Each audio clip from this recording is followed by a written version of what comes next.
দুটি টেস্ট এবং 3টি টি-20 ম্যাচ খেলতে চলতি মাসে ভারত সফর করবে বাংলাদেশ জাতীয় ক্রিকেট দল।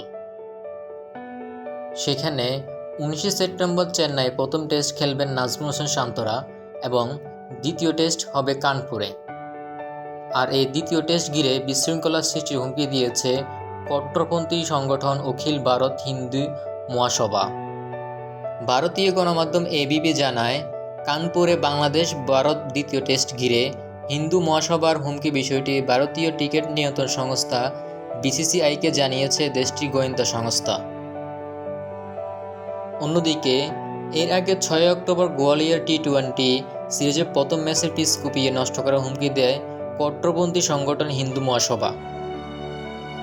সংগঠনের ভাইস প্রেসিডেন্ট জাভিয়ের বরদেস তখন সংবাদ সংস্থা পিআইটিকে বলেছিলেন, বাংলাদেশে হিন্দুদের উপর নৃশংসতা চালানো হয়েছে, মন্দির ভাঙা হয়েছে।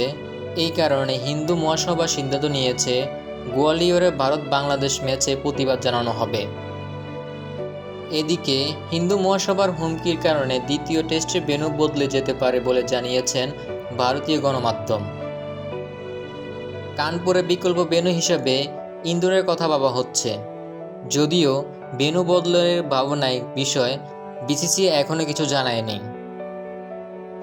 এরকম নতুন নতুন ভিডিও পেতে আমাদের সঙ্গে থাকুন। ধন্যবাদ।